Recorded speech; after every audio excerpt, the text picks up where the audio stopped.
ഹരേ ഹരേ കൃഷ്ണ കൃഷ്ണ മാതാജി. രാമ ഹരേ രാമ രാമ രാമ ഹരേ ഹരേ കൃഷ്ണ ഹരേ. കൃഷ്ണ കൃഷ്ണ ഹരേ ഹരേ ഹരേ രാമ രാമ രാമ ഹരേ ഹരേ. ഹരേ കൃഷ്ണ കൃഷ്ണ കൃഷ്ണ ഹരേ ഹരേ ഹരേ രാമ രാമ ഹരേ ഹരേ. ഹരേ കൃഷ്ണ ഹരേ കൃഷ്ണ ഹരേ കൃഷ്ണ കൃഷ്ണ കൃഷ്ണ ഹരേ ഹരേ ഹരേ രാമ രാമ രാമ ഹരേ ഹരേ.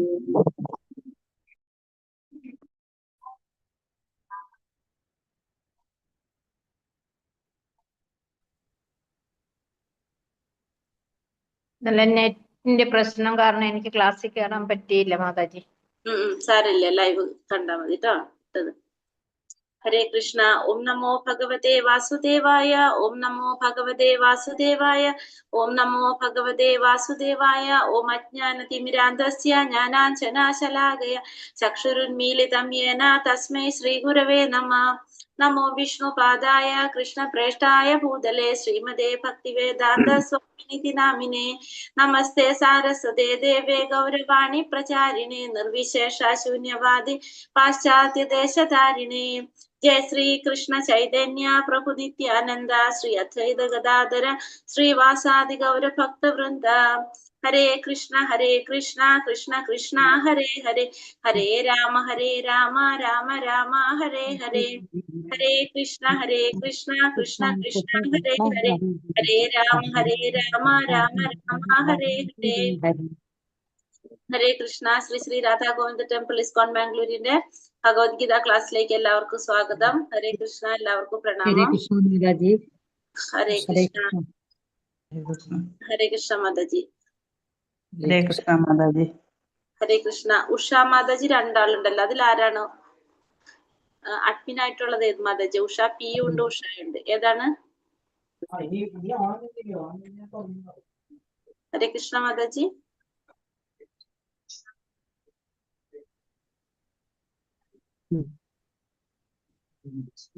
ഹരേ കൃഷ്ണ.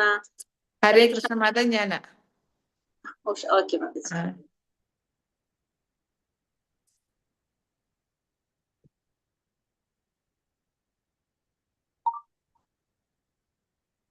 ഹരേ കൃഷ്ണ. അപ്പൊ നമ്മള് അഞ്ചാമത്തെ അധ്യായം, നമ്മൾ ഇന്നലെ എന്താണ് അഞ്ചാമത്തെ അധ്യായം? കർമ്മയോഗം, കൃഷ്ണാവബോധത്തിൽ പ്രവർത്തനം നമ്മൾ ഇന്നലെ കണ്ടു. അഞ്ചാമത്തെ അധ്യായം എന്താണ് നമ്മൾ അഞ്ചാമത്തെ അധ്യായത്തിൽ കണ്ടത്? കൃഷ്ണാവബോധത്തിന്റെ ഒരു പ്രായോഗികമായിട്ടുള്ള പ്രാക്ടിക്കൽ ആയിട്ടുള്ള ഒരു ഡിസ്ക്രിപ്ഷൻ ആണ് നമ്മൾ ഇന്നലത്തെ അധ്യായത്തിൽ നമ്മൾ കണ്ടിട്ടുണ്ടായിരുന്നത് അല്ലെ? അഞ്ചാമത്തെ അധ്യായത്തില് അതില് കർമ്മയോഗത്തിലൂടെ എങ്ങനെ നമുക്ക് മുക്തി നേടാം എന്നുള്ളൊരു പ്രശ്നത്തിന് നമുക്കൊരു പരിഹാരം ഈ അധ്യായത്തിലൂടെ പറഞ്ഞു തന്നു. നമ്മൾ എന്ത് ചെയ്യണം എന്ന് പറഞ്ഞു? ഭഗവാന് വേണ്ടിയിട്ട് കർമ്മം ചെയ്യണം. ഭഗവാനെ എങ്ങനെയാണ് നമ്മൾ ശാന്തിക്കുക? ഭൗതിക ക്ലേശങ്ങളെല്ലാം ഒഴിഞ്ഞ് നമുക്ക് ശാന്തി നേടണമെങ്കിൽ നമ്മൾ എങ്ങനെ മനസ്സിലാക്കണം ഭഗവാനെ? നമ്മൾ അതിൽ കണ്ടിരുന്നു. ഭക്താരം യജ്ഞ തപസാം സർവലോക മഹേശ്വരം സുഹൃദം സർവഭൂതാനാം ജ്ഞാത്വാ മാം ശാന്തി മൃച്ഛതി. അതായത് എല്ലാ ഭോക്താവാണ് അല്ലെ? യജ്ഞങ്ങളുടെ ഭോക്താവാണ്. പിന്നെ എല്ലാ തപസ്സുകളുടെയും ദേവന്മാരുടെയും സർവ്വലോകങ്ങളുടെയും അധിപനാണ്. എല്ലാ ജീവികളുടെയും സുഹൃത്തും അഭ്യുതകാംക്ഷിയാണ് എന്ന് മനസ്സിലാക്കുക ഭഗവാന്. അങ്ങനെ ഭഗവാനെ മനസ്സിലാക്കി കഴിഞ്ഞാൽ നമുക്ക് ഈ ഭൗതിക ക്ലേശങ്ങളൊക്കെ ഒഴിഞ്ഞ് നമുക്ക് ശാന്തി നേടുന്ന നമുക്ക് മനസ്സിലായി. അങ്ങനെയാണ് നമ്മൾ ഭഗവാനെ തത്വത്തില് ശരിയായ രീതിയിൽ ഭഗവാനെ കുറിച്ച് മനസ്സിലാക്കാം. അപ്പൊ കൃഷ്ണാവബോധ പ്രവർത്തനവും അതീന്ദ്രിയമായ ജ്ഞാനം, ഇത് രണ്ടും രണ്ടല്ല എന്നുള്ളത് നമുക്ക് അതിലൂടെ മനസ്സിലാക്കാനായിട്ട് സാധിക്കും. ഹരേ കൃഷ്ണ. ഹരേ കൃഷ്ണ മാതാജി. ഹരേ കൃഷ്ണ. ഹരേ കൃഷ്ണ മാതാജി. ഞാനിങ്ങനെ പറയുമ്പോ അതിൻ്റെ ഇടയിൽ നിങ്ങൾ ഹരേ കൃഷ്ണ പറയുമ്പോ ഞാൻ വിചാരിക്കും എന്തോ പറയാൻ വേണ്ടിയിട്ടാണെന്ന്. ഹരേ ആരില്ല, മെസ്സേജ് ഇട്ടാൽ മതി, അല്ലെങ്കിൽ ഞാനും സ്റ്റോപ്പ് ആവും പെട്ടെന്ന് തന്നെ. എന്തോ പറയാനാണെന്ന് വിചാരിക്കും ഞാൻ കേട്ടോ. ഹരേ കൃഷ്ണ മാതാജി. അപ്പൊ നമ്മൾ ഈ ഭക്തിയോഗ കൃഷ്ണാവബോധം എന്ന് പറഞ്ഞ കൃഷ്ണാവബോധം എന്ന് വെച്ചിട്ടുണ്ടെങ്കിൽ നമുക്കറിയാം നേരിട്ടുള്ള ഭക്തിയോഗമാണ് അല്ലെ? ഡയറക്റ്റ് എൻട്രി ആണ് ഭഗവാനിലേക്കുള്ള നേരിട്ടുള്ള എൻട്രി ആണ് എന്ത്? ഭക്തിയോഗത്തിലൂടെ നമുക്ക് ഭഗവാനെ നേരിട്ട് പ്രാപിക്കാനായിട്ട് സാധിക്കും. അത് നമുക്ക് മനസ്സിലായി. മറ്റുള്ള ഇതിൽ നിന്നും നേരിട്ട് ഭഗവാനെ പ്രാപിക്കാൻ നമുക്ക് എന്തിലൂടെ സാധിക്കും? ഭക്തിയോഗത്തിലൂടെ സാധിക്കും നമുക്ക് മനസ്സിലായിട്ടുണ്ട്. അപ്പൊ ഈ ഭക്തിയോഗത്തിലേക്ക് നയിക്കുന്നത് എന്താണ്? ജ്ഞാനയോഗമാണ്. കാരണം ഭഗവാനെ കുറിച്ച് അറിയും തോറും നമുക്ക് എന്താണ് ആ ഭക്തിയിലേക്ക് നമുക്ക് കൂടുതൽ നമ്മൾ മുന്നിലോട്ട് പോകാണ് ചെയ്യുന്നത്. അപ്പൊ അതിലേക്ക് നയിക്കുന്നത് നമ്മളെ ജ്ഞാനയോഗമാണ്. അങ്ങനെ ഭക്തിപൂർവമായിട്ടുള്ള ഈ സേവനത്തിന് മാത്രം നമുക്ക് എന്ത് ചെയ്യാൻ സാധിക്കുള്ളൂ, ഇതിലൂടെ മാത്രമേ നമുക്ക് ശാന്തി നേടാനായിട്ട് സാധിക്കുള്ളൂ എന്ന് പറഞ്ഞിട്ടാണ് നമ്മുടെ 5ാമത്തെ അധ്യായം അവസാനിക്കുന്നത്. എന്തെങ്കിലും സംശയമുണ്ടോ 5ാമത്തെ അധ്യായത്തിൽ ആർക്കെങ്കിലും?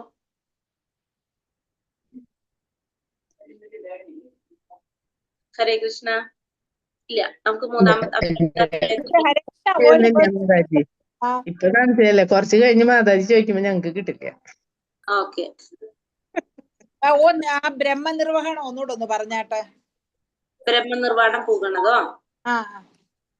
ബ്രഹ്മനിർവാണം പൂകാന്ന് വെച്ചിട്ടുണ്ടെങ്കിൽ ഭൗതികതയിൽ നിന്ന് ആത്മീയതയിലേക്ക് പ്രവേശിക്കുക. അതായത് സംശയങ്ങളിൽ നിന്ന് ഉത്ഭവിക്കുന്ന ദ്വന്ദ്ങ്ങൾക്ക് അതീതരായവര്. സംശയങ്ങളിൽ നിന്ന് ഉത്ഭവിക്കുന്ന ദ്വന്ദ്ങ്ങൾക്ക് അതീതരായവർ എന്ന് പറഞ്ഞാൽ എന്താണ്? നമുക്ക് എന്തില്ല, നമുക്ക് സംശയങ്ങളൊന്നുമില്ല. സംശയങ്ങളൊക്കെ മാറി നമ്മൾ ആ 2 ശരിയാണോ തെറ്റാണോ എന്നുള്ള കാര്യങ്ങളൊക്കെ നമ്മൾ ഇതിൽ മാറി പിന്നെ മനസ്സ് തന്നിൽ തന്നെ വ്യാപരിപ്പിക്കുക. മനസ്സ് തന്നിൽ തന്നെ വ്യാപരിപ്പിക്കാന്ന് വെച്ചാല് വേറെ ഒന്നിലും ആകൃഷ്ടനാകാതെ, ഭൗതികമായ ഒന്നിനെ കുറിച്ചും ശ്രദ്ധിക്കാതെ ഭഗവാനെ കുറിച്ച് മാത്രം അല്ലെങ്കിൽ ആത്മസാക്ഷാത്കാരത്തെ കുറിച്ച് മാത്രം ചിന്തിച്ചു കൊണ്ടിരിക്കുക. അതായത് ആത്മാവിനെ കുറിച്ച് മാത്രം ചിന്തിച്ചു കൊണ്ടിരിക്കുന്ന ഒരവസ്ഥ. അങ്ങനെ എപ്പോഴും സകല ജീവജാലങ്ങളുടെയും ക്ഷേമൈശ്വര്യ പ്രവർത്തനങ്ങളിൽ തിരക്കിട്ട് പ്രവർത്തിച്ചു കൊണ്ടിരിക്കുക. പിന്നെ അത് മാത്രല്ല, നമ്മൾക്ക് സ്വയം ആത്മജ്ഞാനം ലഭിച്ചത് കൊണ്ട് നമ്മൾ എന്ത് ചെയ്യും? മറ്റുള്ളവർക്ക് ക്ഷേമൈശ്വര്യ പ്രവർത്തനങ്ങൾ, മറ്റുള്ള ജീവജാലങ്ങളെയും അതിലേക്ക് എത്തിക്കാൻ വേണ്ടിയിട്ടുള്ള പ്രവർത്തനങ്ങളിൽ തിരക്കിട്ട് പ്രവർത്തിച്ചു കൊണ്ടിരിക്കുക. അങ്ങനെ സർവ്വപാപങ്ങളിൽ നിന്നും മോചനം നേടാം. അങ്ങനെ അതിനാണ് എന്ത് പറയുന്നത്? ബ്രഹ്മനിർവാണം. അങ്ങനെയുള്ള ഹരേ കൃഷ്ണ. അങ്ങനെയുള്ളവർക്കാണ് ബ്രഹ്മനിർവാണം പോകാനായിട്ട് സാധിക്കുന്നത്. അതായത് നമ്മൾ ഈ പറഞ്ഞു വരുന്നത്, നമ്മൾ ഈ ഭൗതികമായിട്ടുള്ള ആത്മീയമായ എല്ലാ കാര്യങ്ങളിൽ നിന്നും വിട്ട് നമുക്ക് എങ്ങോട്ട് കടക്കാൻ സാധിക്കാണ്? ഭൗതികതയിൽ നിന്ന് ആത്മീയതയിലേക്ക് കടക്കാനായിട്ട് സാധിക്കുകയാണ്. അതിനാണ് നമ്മൾ എന്ത് പറയുന്നത്? ബ്രഹ്മനിർവാണം എന്ന് പറയുന്നത്. ഇപ്പൊ ക്ലിയർ ആയിട്ടുണ്ടാവുമെന്ന് വിചാരിക്കുന്നു. മനസ്സിലായോ? Thank you. ശാന്തി ശ്ലോകത്തിൽ എങ്ങനെയാ ശാന്തി നേടാമെന്ന് പറയുന്നത്? നമുക്ക് ഭഗവാനെ കുറിച്ച് തത്വത്തിൽ ശരിയായ രീതിയിൽ മനസ്സിലാക്കി കഴിഞ്ഞാൽ ഭൗതിക ക്ലേശങ്ങളെല്ലാം ഒഴിഞ്ഞ് ശാന്തി നേടാനായിട്ട് സാധിക്കും. കാരണം നമുക്ക് എന്തുകൊണ്ടാണ് ദുഃഖങ്ങൾ ഉണ്ടാകുന്നത്? ദുഃഖങ്ങൾ ഉണ്ടാവുന്നത് എപ്പോഴാണ്? നമുക്ക് ഭൗതിക പ്രേമം എപ്പോഴാണ് നമുക്ക് ദുഃഖം ഉണ്ടാകുന്നത്? ഭൗതികങ്ങളിൽ ആസക്തി കൂടുമ്പോ. ആസക്തി കൂടും. ആ ഭൗതികമായ കാര്യങ്ങളിൽ ആസക്തി ഉണ്ടാകുമ്പോഴാണ് നമുക്ക് അത് നടക്കാതെ വരുമ്പോ ദുഃഖം ഉണ്ടാകുന്നത്. അല്ലോ, അപ്പൊ ഭഗവാനെ കുറിച്ച് ശരിയായ രീതിയിൽ മനസ്സിലാക്കുക. അതായത് എല്ലാ യജ്ഞങ്ങളുടെയും തപസ്സുകളുടെയും ഭോക്താവും, എല്ലാ ദേവന്മാരുടെയും സർവ്വലോകങ്ങളുടെയും അധിപനും, എല്ലാ ജീവജാലങ്ങളുടെയും സുഹൃത്തും അഭ്യുതകാംക്ഷിയാണ് ഭഗവാൻ എന്ന് മനസ്സിലാക്കിയാൽ നമുക്ക് എന്ത് മനസ്സിലായി? നമുക്ക് ഒന്നിലൊരു റോളില്ല എന്നുള്ള മനസ്സിലായി. നമ്മളുടേതായിട്ട് ഇവിടെ ഒന്നുമില്ല, നമുക്കായിട്ട് ഇവിടെ ഒന്നുമില്ല. എല്ലാതും ആർക്കുള്ളതാണ്? ഭഗവാനുള്ളതാണ്. എല്ലാത്തിന്റെയും അധിപനും എല്ലാത്തിന്റെയും നാഥനും ഭഗവാൻ തന്നെയാണ് എന്ന് നമുക്ക് മനസ്സിലാക്കി കഴിഞ്ഞാൽ പിന്നെ നമുക്ക് എന്തുണ്ടാവും? ശാന്തി കിട്ടും. കാരണം നമ്മളുടേതായിട്ട് എന്തെങ്കിലും ഉണ്ടെങ്കിലാണ് നമുക്ക് വേണ്ടി ശ്രമിക്കുന്നത്. അതില്ല, എല്ലാം ഭഗവാന്റെ എന്ന് മനസ്സിലാക്കി കഴിഞ്ഞാൽ പിന്നെ അവിടെ എന്താണ്? നമുക്ക് ഒന്നിനെ കുറിച്ചും ചിന്തിക്കേണ്ട ആവശ്യമില്ല. ഭഗവാനെ കുറിച്ച് മാത്രം ചിന്തിച്ചാൽ മതി. അപ്പൊ നമുക്ക് എന്ത് കിട്ടും? ശാന്തി കിട്ടും, അല്ലെ? അതായത് ഭഗവാനെ ശരിയായ രീതിയിൽ മനസ്സിലാക്കണം. എങ്ങനെയാണ് ഭഗവാൻ? ആ രീതിയിൽ ഭഗവാനെ മനസ്സിലാക്കി കഴിഞ്ഞാൽ നമുക്ക് ശാന്തി കിട്ടും. ഹരേ കൃഷ്ണ. മനസ്സിലായോ? അതെ അതെ, കൃഷ്ണാവബോധ പ്രവർത്തനം. ഹരേ കൃഷ്ണ. ഇനി അധ്യായം 6 ധ്യാനയോഗം. ശ്രീല പ്രഭുപാദ് കി ജയ്. ഹരേ കൃഷ്ണ. ഓം നമോ ഭഗവതേ വാസുദേവായ. അധ്യായം 6 ധ്യാനയോഗം. ശ്രീ ഭഗവാനുവാച അനാശ്രിത കർമ്മ ഫലം കാര്യം കർമ്മ കരോതി യഃ സ സന്യാസി ച യോഗി ച ന നിരഗ്നിർനാ ചാക്രിയഃ. ശ്രീ ഭഗവാൻ പറഞ്ഞു, കർമ്മത്തിന്റെ ഫലത്തിൽ ആസക്തിയില്ലാതെ ധാർമ്മിക ബാധ്യത എന്ന നിലയിൽ കർമ്മം ചെയ്യുന്ന ആളാണ് സന്യാസി. അയാളാണ് യഥാർത്ഥ യോഗിയും, അല്ലാതെ അഗ്നിഹോത്രം ഉപേക്ഷിച്ചവനോ കടമ നിർവഹിക്കാത്തവനോ അല്ല. ക്വസ്റ്റ്യൻസ് ഇട്ടുണ്ടല്ലോ അല്ലെ മാതാജി? ഹരേഷ്ണ മാതാജി ഇട്ടിട്ടുണ്ട്. ഓക്കെ. അനാശ്രിത കർമ്മ ഫലം കാര്യം കർമ്മ കരോതി യഃ സ സന്യാസി ച യോഗി ച നിരഗ്നിർണ ചാക്രിയ. അപ്പൊ ഭഗവാൻ എന്താ പറഞ്ഞത് ഇവിടെ? കർമ്മത്തിന്റെ ഫലത്തില് ആസക്തി ഇല്ലാതെ ധാർമ്മികമായ ബാധ്യത, നമ്മുടെ ധാർമ്മികമായ ഒരു ബാധ്യതയാണ് എന്ന നിലയിൽ കർമ്മം ചെയ്യുന്ന ആളാണ് ആര്? സന്യാസി എന്ന് പറയുന്നത്. അയാളാണ് യഥാർത്ഥ യോഗി. അല്ലാതെ അഗ്നിഹോത്രം ഉപേക്ഷിച്ചവനെയോ കടമ നിർവഹിക്കാത്തവനെയോ നമ്മൾ എന്ത് പറയാൻ സാധിക്കില്ല? യോഗി അല്ലെങ്കിൽ സന്യാസി എന്ന് പറയാനായിട്ട് സാധിക്കില്ല. കർമ്മം ചെയ്യുന്നു, അതിന്റെ ഫലത്തിൽ ആസക്തി ഉണ്ടാകുന്നില്ല. അതെങ്ങനെയാണ് ചെയ്യുന്നത്? തന്റെ ഒരു ബാധ്യതയാണ്, താൻ അത് ചെയ്യേണ്ടതാണ് എന്ന് ചിന്തിച്ചുകൊണ്ട് മാത്രം കർമ്മം ചെയ്യാം. അങ്ങനെയുള്ള ഒരു വ്യക്തിയെ നമുക്ക് എന്ത് പറയാം? സന്യാസി അല്ലെങ്കിൽ യോഗി എന്ന് പറയാനായിട്ട് സാധിക്കും. കർത്തവ്യത്തെ കൃഷ്ണാർപ്പണ ഭാവത്തോടെ നിസ്വാർത്ഥമായി ചെയ്യുന്ന യഥാർത്ഥ സന്യാസവും ഉത്തമ യോഗവും എന്ന് ഭഗവാൻ പറയുന്നത്. കർത്തവ്യത്തെ കൃഷ്ണാർപ്പണം എന്ന ഭാവത്തോടെ, ഭഗവാന് നമ്മൾ ചെയ്യുന്ന കർമ്മത്തെ എങ്ങനെയാണ്? കൃഷ്ണൻ അർപ്പണം എന്ന ഭാവത്തോടെ നിസ്വാർത്ഥമായി ചെയ്യുന്നതാണ് എന്ത്? യഥാർത്ഥ സന്യാസവും ഉത്തമ യോഗവും എന്ന് ഭഗവാൻ പറയണം. അപ്പൊ നമ്മൾ കർമ്മം ചെയ്യാണ്, അതെങ്ങനെയാ ചെയ്യണത്? ഭഗവാന് സമർപ്പിച്ചുകൊണ്ട് ആ നിസ്വാർത്ഥ ഭാവത്തോടെയാണ് നമ്മൾ അത് ചെയ്യുക. അതിനെയാണ് ഉത്തമ യോഗവും അല്ലെങ്കിൽ സന്യാസം എന്ന് പറയുന്നത്. സന്യാസാമിതി പരാഹുർ യോഗം തം വിദ്ധി പാണ്ഡവ നഹ്യാസംന്യസ്തകഹങ്കൽപോ യോഗി ഭവതി കശ്ചന. പരിത്യാഗം എന്ന് പറയുന്നത് യോഗം തന്നെയാണെന്ന് നീ അറിയണം. അപ്പൊ പരിത്യജിക്കുക എന്ന് പറഞ്ഞാലും എന്താണതും? യോഗം തന്നെയാണ്. യോഗം എന്നാൽ പരമപുരുഷനുമായി ബന്ധം സ്ഥാപിക്കുക എന്നതാണ്. പാണ്ഡുപുത്ര, ഇന്ദ്രിയ സുഖങ്ങളിലുള്ള തൃഷ്ണ ഉപേക്ഷിക്കാതെ ആർക്കും ഒരിക്കലും യോഗിയാവാൻ സാധിക്കില്ല. അപ്പൊ പരിത്യാഗം എന്ന് പറഞ്ഞാൽ എന്താണ്? യോഗം തന്നെയാണ്. പരിത്യാഗം എന്ന് പറയുന്നതും യോഗം തന്നെയാണ്. യോഗം എന്നാലോ ഭഗവാനുമായിട്ട് ബന്ധം സ്ഥാപിക്കുന്നതിനെയാണ് എന്ത് പറയുന്നത്? യോഗം എന്ന് പറയുന്നത്. പാണ്ഡുപുത്ര, ഇന്ദ്രിയ സുഖങ്ങളിലുള്ള തൃഷ്ണ ഉപേക്ഷിക്കാതെ ആർക്കും ഒരിക്കലും യോഗിയാവാൻ സാധിക്കില്ല. അപ്പൊ ഒരു വ്യക്തിക്ക് യോഗിയാവണമെങ്കിൽ എന്ത് വേണം? ഇന്ദ്രിയ സുഖങ്ങളിലുള്ള ആ തൃഷ്ണ, ഭൗതികമായ ഇന്ദ്രിയങ്ങളോടുള്ള ആ ഇന്ദ്രിയ സംതൃപ്തി, അത് ഉപേക്ഷിക്കാതെ ആർക്കും ഒരിക്കലും യോഗിയാവാനായിട്ട് സാധിക്കില്ല. ജീവാത്മാവ് കൃഷ്ണ ഭഗവാന്റെ നിത്യദാസനാണെന്ന തന്റെ മൂല സ്വഭാവം തിരിച്ചറിഞ്ഞ് ഭൗതിക ആസക്തികളെ വിട്ട് കൃഷ്ണ സേവനത്തിൽ ഏർപ്പെടുന്നതാണ് യഥാർത്ഥ ഭക്തിയും സന്യാസവും. ജീവാത്മാവ് കൃഷ്ണ ഭഗവാന്റെ നിത്യദാസനാണെന്ന തന്റെ മൂല സ്വഭാവം തിരിച്ചറിഞ്ഞ് ഭൗതിക ആസക്തികളെ വിട്ട് കൃഷ്ണ സേവനത്തിൽ ഏർപ്പെടുന്നതാണ് എന്ത്? യഥാർത്ഥ ഭക്തിയും സന്യാസം എന്ന് പറഞ്ഞു. അപ്പൊ ജീവാത്മാവ് എന്ത് മനസ്സിലാക്കാണ്? ഭഗവാന്റെ നിത്യദാസനാണെന്ന് തന്നെ സത്യം തിരിച്ചറിയാനൂടെ മനസ്സിലാക്കാണ്. അങ്ങനെ ഭൗതികമായിട്ടുള്ള ആസക്തികളെല്ലാം വിട്ട് ഭഗവാന്റെ സേവനത്തിൽ ഏർപ്പെടാം. അതിനെയാണ് നമ്മൾ എന്ത് പറയണത്? യഥാർത്ഥ ഭക്തി എന്നും സന്യാസം എന്ന് പറയുന്നത്. അപ്പൊ ഭക്തി എന്ന് പറയുന്നത് എന്താണ്? ശരിക്കും പറഞ്ഞപ്പ ഭഗവാന് സേവനം ചെയ്യുക. നമ്മൾ ഭക്തി എന്ന് പറഞ്ഞാൽ ഭക്തിയുത സേവനം എന്നാണ് ഇവിടെ അർത്ഥാക്കുന്നത്. ഭക്തി എന്ന് പറഞ്ഞാൽ അപ്പൊ എന്താണ്? ഭഗവാന് സേവനം, കൃഷ്ണ സേവനത്തിൽ ഏർപ്പെടുക. അതിനെയാണ് നമ്മൾ എന്ത് പറയുന്നത്? ഭക്തി എന്ന് പറയുന്നത്. നമുക്ക് പല രീതിയിൽ ചെയ്യാനായിട്ട് സാധിക്കും. ഭക്തി എന്ന് പറഞ്ഞ ഒരേ ഒരു വാക്ക് എന്ന് പറയുന്നത് ഭഗവാന് സേവനം, ഭക്തിയുടെ സേവനമാണ് ഭക്തി എന്നതുകൊണ്ട് അർത്ഥമാക്കുന്നത്. തന്നെയാണ് എന്ത്? സന്യാസം എന്നും പറയുന്നത്. ഹരേ കൃഷ്ണ. അതിലൊരു മിനി മാതാജി കയറിയിട്ടുണ്ടോ? ഒന്ന് ഹരേ കൃഷ്ണ. ഇല്ല അല്ലേ? ഓക്കെ.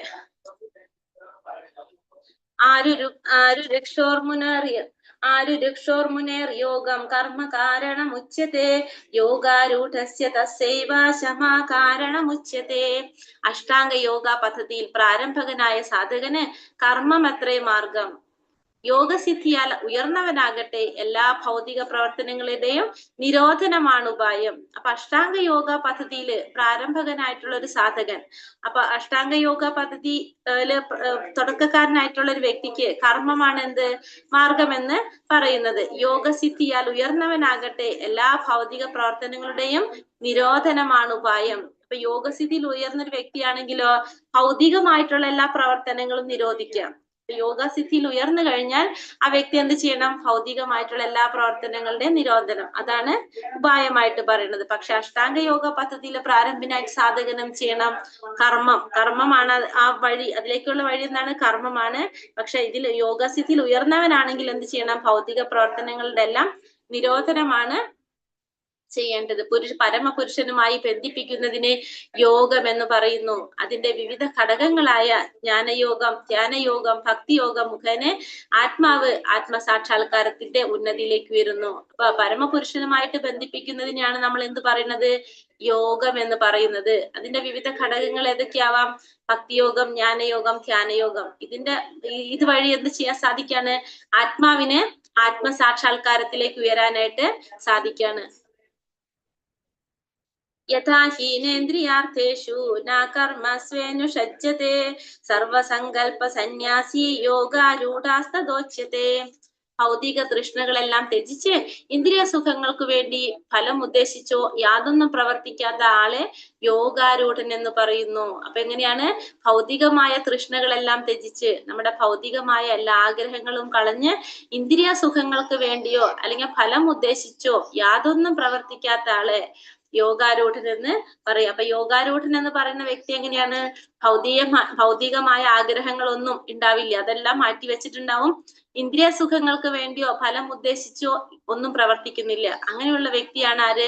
യോഗാരൂഢൻ എന്ന് പറയുന്നത്. അപ്പൊ ഭൗതികമായിട്ടുള്ള ആഗ്രഹങ്ങളെല്ലാം മാറ്റി ഇന്ദ്രിയ സുഖങ്ങൾ അല്ലെങ്കിൽ ഫലം ഉദ്ദേശിച്ചുകൊണ്ട് കർമ്മം ചെയ്യുക, അത്തരത്തിലുള്ള യാതൊരു പ്രവർത്തികളും ചെയ്യാത്ത വ്യക്തിയെ നമുക്ക് യോഗാരൂഢൻ എന്ന് പറയാനായിട്ട് സാധിക്കും. ഹരേ കൃഷ്ണ. സ്പീഡ് ഓക്കെയാണ്? ഒന്ന് കറക്റ്റ് മാതാജി, സ്പീഡിൽ കുറവാ. കൃഷ്ണാവബോധം ലഭിച്ചവൻ സ്വാർത്ഥതയെ അതിജീവിച്ച് കൃഷ്ണപ്രീതിക്കായി മാത്രമുള്ള കർമ്മങ്ങളിൽ മുഴുകുന്നു. അങ്ങനെയുള്ള ആളിന് ഇന്ദ്രിയ സുഖങ്ങളോട് ആകർഷണമില്ലാത്ത സ്ഥിരതയുള്ള ജീവിതം സാധ്യമാകുന്നു. അപ്പൊ കൃഷ്ണാവബോധം ലഭിച്ച ഒരു വ്യക്തി എങ്ങനെയാ ചെയ്യുന്നത്? സ്വാർത്ഥതയെ അതിജീവിച്ച് കൃഷ്ണപ്രീതിക്ക് മാത്രമുള്ള കർമ്മങ്ങളിൽ മുഴുകുന്നു. അപ്പൊ കൃഷ്ണാവബോധം ലഭിച്ച ഒരു വ്യക്തി എങ്ങനെയാണ് പിന്നെ പ്രവർത്തിക്കുന്നത്? ആ ഫുള്ള് അവബോധം എങ്ങനെയാണ്? ഭഗവാനോടുള്ള ആ ഒരു സ്നേഹമാണ് അല്ലെ, ഭഗവാനോടുള്ള ആ ഒരു ഭക്തിയാണ് ആ കൃഷ്ണ അവബോധം. ഫുള്ള് എങ്ങനെയാണ്? ആ അവബോധം മുഴുവനും ഭഗവാനെ കുറിച്ചാണ്. അങ്ങനെയുള്ള ഒരു വ്യക്തി സ്വാർത്ഥതയെ ജീവിച്ച് എന്താണ് ചെയ്യുന്നത്? മുഴുവനും ഭഗവാന്റെ പ്രീതിക്ക് വേണ്ടിയിട്ടായിരിക്കും കർമ്മങ്ങൾ ചെയ്യുന്നത്. മുഴുവനും ഭഗവാന്റെ പ്രീതിക്കായിട്ടായിരിക്കും കർമ്മങ്ങൾ ചെയ്യുന്നത്. അങ്ങനെയുള്ള ആളിന് ഇന്ദ്രിയ സുഖങ്ങളോട് ആകർഷണമില്ലാത്ത സ്ഥിരതയുള്ള ജീവിതം സാധ്യമാകുന്നു. അപ്പൊ അങ്ങനെയുള്ള വ്യക്തിക്ക് എന്തുണ്ടാവില്ല? ഇന്ദ്രിയ സുഖങ്ങളോട് ഒരിക്കലും ആകർഷണം ഉണ്ടാവില്ല. കാരണം കൃഷ്ണാവബോധം ലഭിച്ച ഒരു വ്യക്തിയാണ്. ആ വ്യക്തിക്ക് എന്തറിയാം? ഭഗവാനാണ് സർവസ്വം, ഭഗവാനാണെന്ന് അറിയാൻ സാധിക്കുന്നത് കൊണ്ട് തന്നെ ഇന്ദ്രിയ സുഖങ്ങളിലൂടെ ആകർഷണമില്ല. മാത്രമല്ല അപ്പൊ ആ വ്യക്തിക്ക് എന്ത് സാധിക്കും? സ്ഥിരതയുള്ള ഒരു ജീവിതം സാധ്യമാക്കാനായിട്ട് സാധിക്കും. ഉദ്ധരേതാത്മനാത്മാനം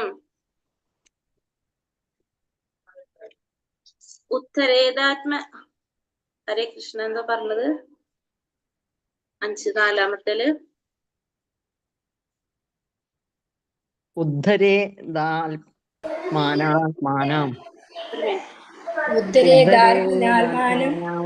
ഹരേ കൃഷ്ണ. അതല്ല പറഞ്ഞത്. മെസ്സേജ് ഇട്ടതാണ് ചോദിച്ചത്. അപ്പൊ ഇതില് എന്ത് വരുമെന്ന് ചോദിച്ചാൽ രാജയോഗം വരുമെന്ന് എനിക്ക് മനസ്സിലായില്ലെന്ന് ചോദിച്ചിരുന്നത്. നമുക്ക് ലാസ്റ്റ് നോക്കാം എന്താ പറഞ്ഞത് കേട്ടാ. ഹരേ കൃഷ്ണ. ഉദ്ധരേതാത്മനാത്മാനം ആത്മനാമവസാദയേത് ആത്മൈവാഹ്യാത്മനോ ബന്ധുരാത്മൈവാരിപുരാത്മനഃ. മനുഷ്യൻ മനസ്സിന്റെ സഹായത്തോടെ സ്വയം ഉദ്ധരിക്കണം, അധപതിക്കരുത്. ഭക്തനായ ആത്മാവിനെ തന്റെ മനസ്സെത്ര ബന്ധു അത് തന്നെയാണ് ശത്രുവും. അപ്പൊ മനുഷ്യൻ എന്ത് ചെയ്യണം? മനസ്സിന്റെ സഹായത്തോടെ സ്വയം ഉദ്ധരിക്കണം, അധപതിക്കാനായിട്ട് പാടില്ല. ആ ഭക്തനായ ആത്മാവിന്റെ മനസ്സ് തന്നെയാണ് ബന്ധുവും അത് തന്നെയാണ് ശത്രു. അപ്പൊ ഒരു മനസ്സ് തന്നെയാണ് ഒരു ആത്മാവിന്റെ ബന്ധുവായിട്ടും ശത്രുവായിട്ടും വർത്തിക്കുന്നത്. അപ്പൊ ഒരു മനുഷ്യൻ എന്ത് ചെയ്യണം? മനസ്സിന്റെ സഹായത്തോടെ ഉദ്ധരിക്കാനായിട്ട് ശ്രമിക്കണം, അധപതിക്കാൻ പാടില്ല. ആത്മാവിന്റെ ബന്ധുവും ശത്രുവുമായിരിക്കുന്നത് ആര് തന്നെയാണ്? മനസ്സ് തന്നെയാണ് ബന്ധുവും ശത്രുവുമായിരിക്കുന്നത്. അപ്പൊ ഇന്ദ്രിയ വിഷയങ്ങളിൽ ആകർഷണം വന്നു കഴിഞ്ഞാൽ മനസ്സ് നമ്മളെ എന്തായി മാറി? നമുക്ക് ഇന്ദ്രിയ വിഷയങ്ങളിൽ ആകർഷണം വന്നു കഴിഞ്ഞാൽ നമുക്ക് അതിൽ നിന്ന് മനസ്സിനെ മോചിപ്പിക്കണം. അല്ലെങ്കിൽ മനസ്സ് നമ്മൾ എന്തായിട്ട് മാറാണ്? ശത്രുവായിട്ട് മാറാണ്. നമുക്ക് അതിലെ ആസക്തി വരാണ് ചെയ്യുന്നത്. മനസ്സാണ് നമുക്ക് ബന്ധനത്തിനും മോക്ഷത്തിനും കാരണമാകുന്നത്.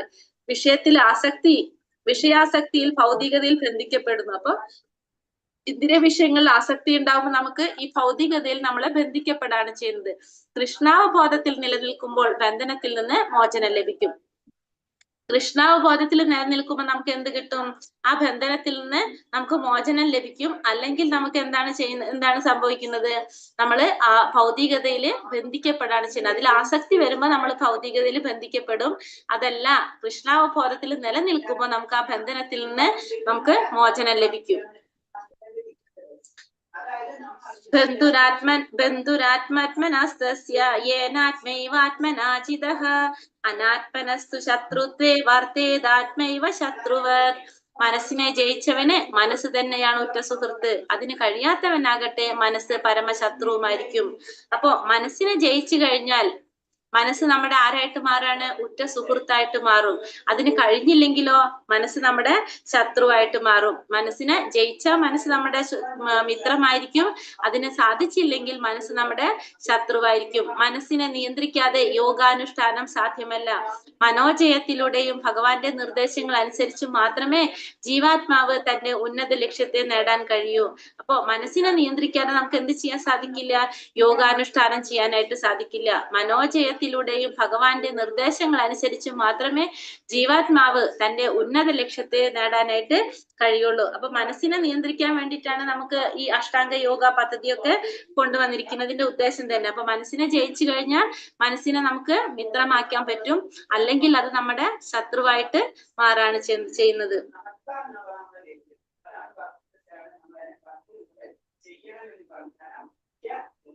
രണ്ട് സെയിം തന്നെയാണ് ഇരിക്കുന്നത്.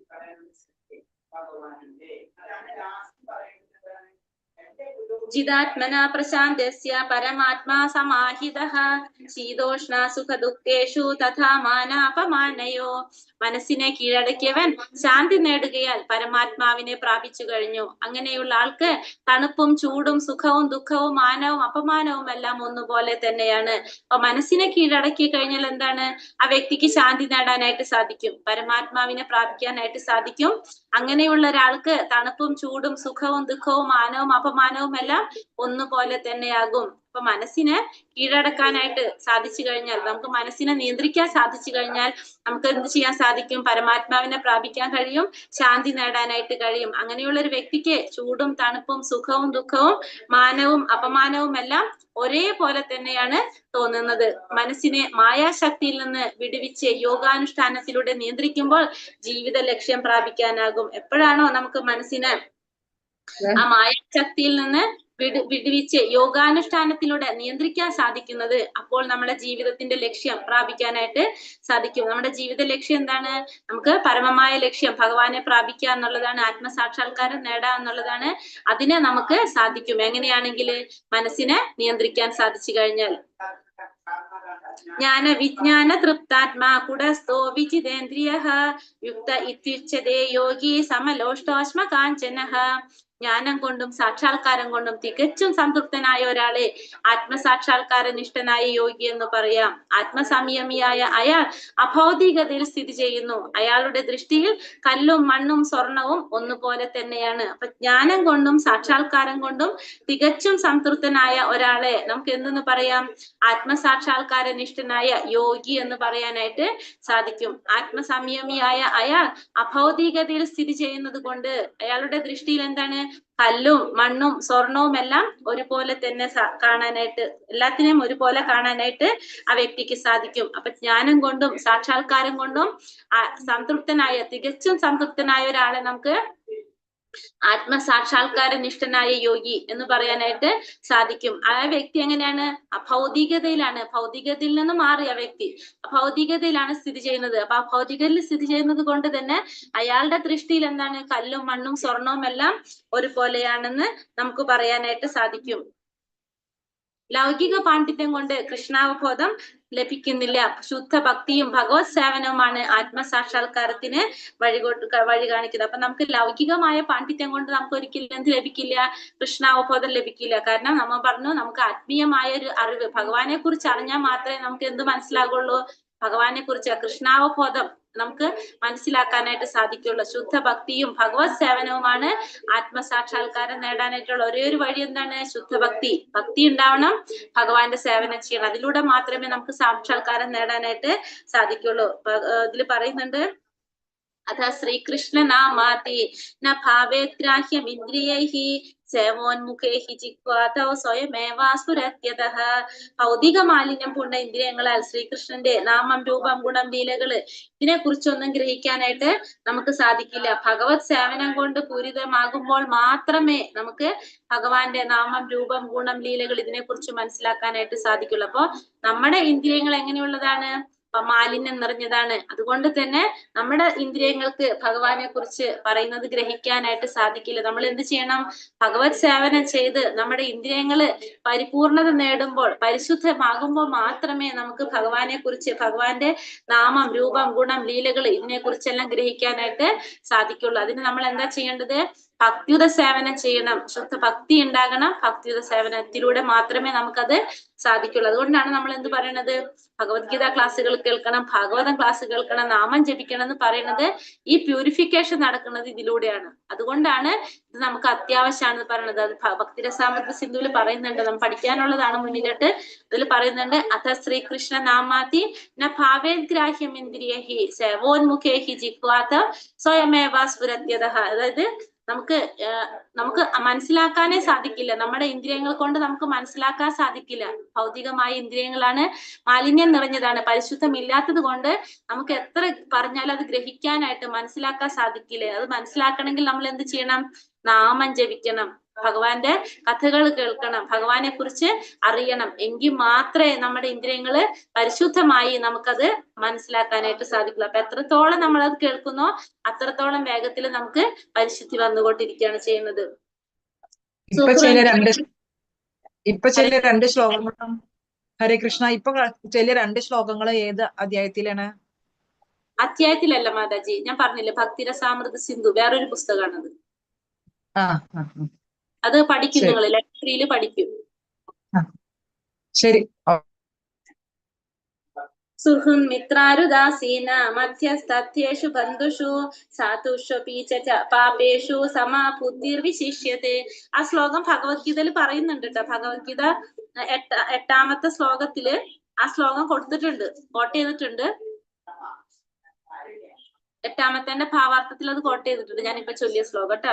സ്വന്തം സുഹൃത്തുക്കൾ, ഗുണകാംക്ഷികൾ, ശത്രുക്കൾ, ഉദാസീനന്മാർ, ഈർഷ്യാലുക്കൾ, ബന്ധുക്കൾ, സജ്ജനങ്ങൾ, പാപികൾ എന്നിവരെയെല്ലാം സമഭാവനയോടെ വീക്ഷിക്കുന്നവൻ അല്പം കൂടി പുരോഗതി നേടിയവനാണ്. ഇനി എന്താ പറയുന്നത്? സ്വന്തം സുഹൃത്തുക്കള്, ഗുണകാംക്ഷികള്, ശത്രുക്കള്, ഉദാസീനന്മാർ, ഈർഷ്യാലുക്കൾ, ബന്ധുക്കൾ, സജ്ജനങ്ങൾ, പാപികൾ ഇവരെയെല്ലാം സമഭാവനയോടെ വീക്ഷിക്കുന്നവൻ അല്പം കൂടി പുരോഗതി നേടിയവനാണ്. അപ്പോ സുഹൃത്തുക്കളെയും ശത്രുക്കളെയും ഗുണകാംക്ഷികളെയും ഉദാസീനന്മാര്, ഈർഷ്യാലുക്കള്, ബന്ധുക്കള്, പാപികള്, സജ്ജനങ്ങള് ഇവരൊക്കെ സമഭാവനയോടെ വീക്ഷിക്കാന്ന് പറഞ്ഞാൽ അവരെന്താണ്?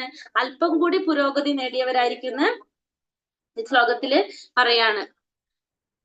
യോഗി യുഞ്ചീത സതതം ആത്മാനം രഹസി സ്ഥിതഃ ഏകാകീയത ചിത്താത്മാ നിരാശീര പരിഗ്രഹഃ. ഒരു അതീന്ദ്രിയ ജ്ഞാനി എപ്പോഴും തന്റെ ശരീരം, മനസ്സ്, ആത്മാവ് എന്നിവയെ പരമപുരുഷനുമായുള്ള ബന്ധത്തിൽ ഏർപ്പെടുത്തണം. വിജന സ്ഥലത്ത് ഒറ്റയ്ക്ക് താമസിക്കുകയും മനസ്സിനെ ശ്രദ്ധയോടെ നിയന്ത്രിക്കുകയും വേണം. അയാൾക്ക് യാതൊന്നിലും ആശയോ മമതയോ തോന്നരുത്. അപ്പോ ഇവിടെ എന്താ പറഞ്ഞ? ഒരു അതീന്ദ്രിയ ജ്ഞാനി എങ്ങനെയായിരിക്കണം? എപ്പോഴും തന്റെ ശരീരം, മനസ്സ്, ആത്മാവ് ഇത് ആരുമായിട്ട് ബന്ധപ്പെടുത്തിക്കൊണ്ടിരിക്കണം? പരമപുരുഷനുമായിട്ട് ബന്ധത്തിൽ ഏർപ്പെടുത്തിക്കൊണ്ടിരിക്കണം. അപ്പൊ ഒരു അതീന്ദ്രിയ ജ്ഞാനി എപ്പോഴും തന്റെ മനസ്സ്, ശരീരം, ആത്മാവ് ഇതിനൊക്കെ ഭഗവാനുമായിട്ടുള്ള ബന്ധത്തിൽ ഏർപ്പെടുത്തിക്കൊണ്ടിരിക്കണം. വിജന സ്ഥലത്ത് ഒറ്റയ്ക്ക് താമസിക്കുകയും മനസ്സിനെ ശ്രദ്ധയോടെ നിയന്ത്രിക്കുകയും വേണം. അയാൾക്ക് യാതൊന്നിലും ആശയോ മമതയോ തോന്നരുത്. എങ്ങനെയുള്ള വ്യക്തിക്കാണ്? അതീന്ദ്രിയ ജ്ഞാനിക്ക്. അതീന്ദ്രിയ ജ്ഞാനി എന്ന് പറഞ്ഞാൽ എന്താണ്? നമ്മുടെ ഇന്ദ്രിയങ്ങൾ, നമ്മൾ അത്രയും ഭഗവാനെ കുറിച്ച് മനസ്സിലാക്കിയ ഒരു വ്യക്തി. ആ വ്യക്തി എപ്പോഴും ഭഗവാനുമായിട്ടുള്ള ബന്ധത്തിൽ ഏർപ്പെടുത്തിക്കൊണ്ടിരിക്കണം. വിജന സ്ഥലത്ത് ഒറ്റയ്ക്ക് താമസിച്ച് മനസ്സിനെ ശ്രദ്ധയോടെ നിയന്ത്രിക്കുക. വേറെ ഒന്നിലും വ്യക്തിക്ക് എന്ത് പാടില്ല? ആശയോ മമതയോ ഒന്നും തോന്നാനായിട്ട് പാടുള്ളതല്ല. കൃഷ്ണൻ, ബ്രഹ്മം, പരമാത്മാവ്, ഭഗവാൻ എന്നീ ഭാവങ്ങളിൽ പ്രത്യക്ഷനാകുന്നു. കൃഷ്ണാവബോധം അതീന്ദ്രിയ പ്രേമത്തോടെ ഭഗവാനെ നിരന്തരം സേവിക്കലാണ്.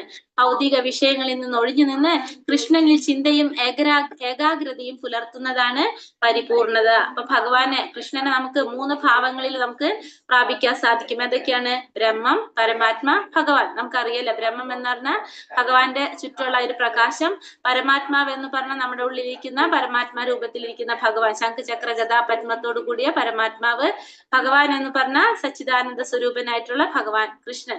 അങ്ങനെ 3 ഭാവങ്ങളിൽ നമുക്ക് കൃഷ്ണനെ പ്രാപിക്കാനായിട്ട് സാധിക്കും.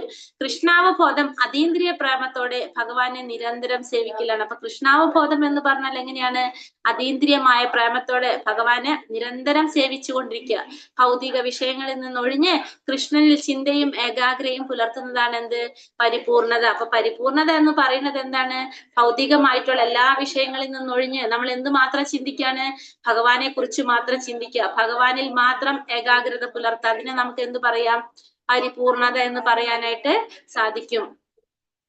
ശുചൗ ദേശേ പ്രതിഷ്ഠാപ്യ സ്ഥിരമാസാനമാത്മനഃ നാത്യുച്ഛിതം നാതി നീചം ചൈലാജീനാ കുശോത്തരം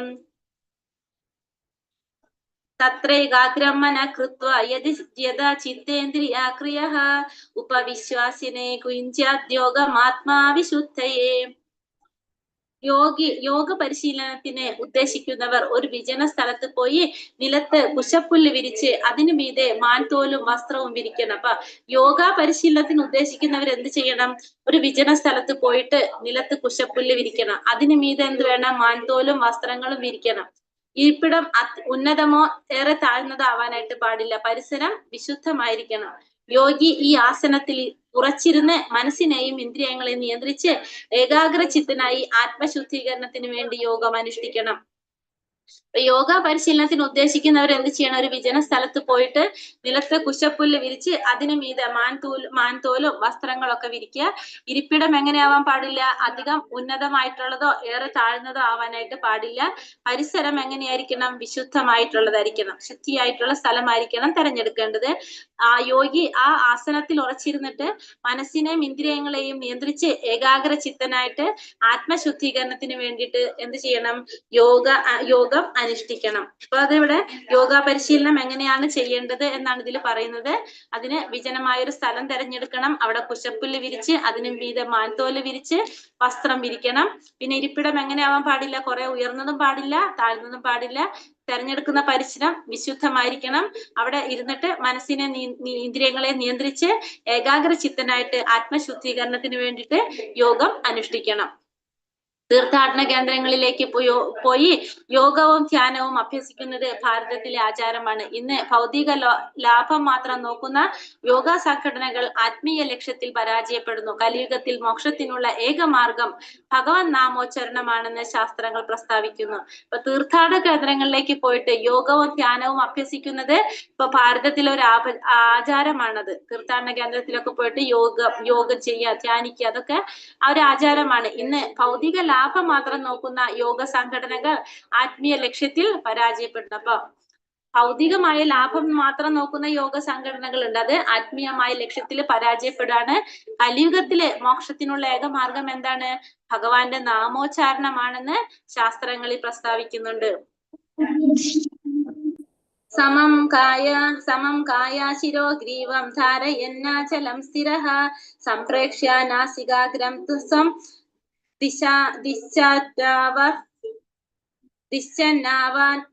ദിശ്ചാനവലോകയൻ പ്രശാന്താത്മാ വിഗതഭിർ ബ്രഹ്മചാരി വ്രതേ സ്ഥിതഃ മനഃസംയമമച്ഛിത്തോ യുക്ത ആസീത മത്പരഃ.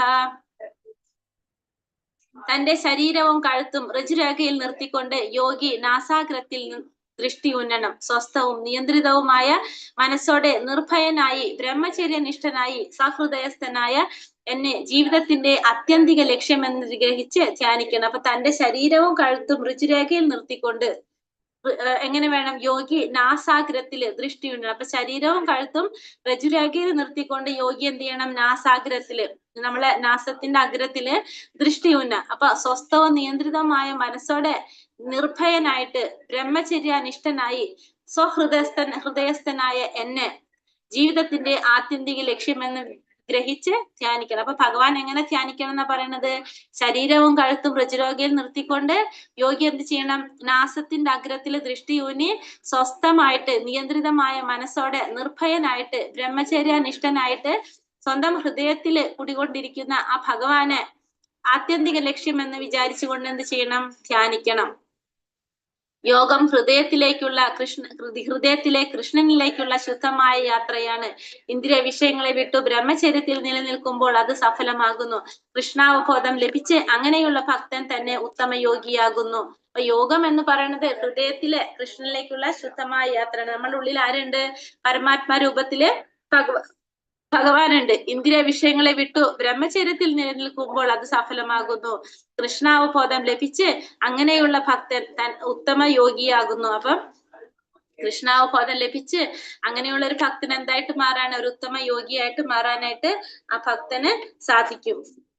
യുഞ്ജന്നേവം സദാത്മാനം യോഗി നിയതമാനസഃ ശാന്തി നിർവാണ പരമാം മൽസംസ്ഥാമധിഗച്ഛതി.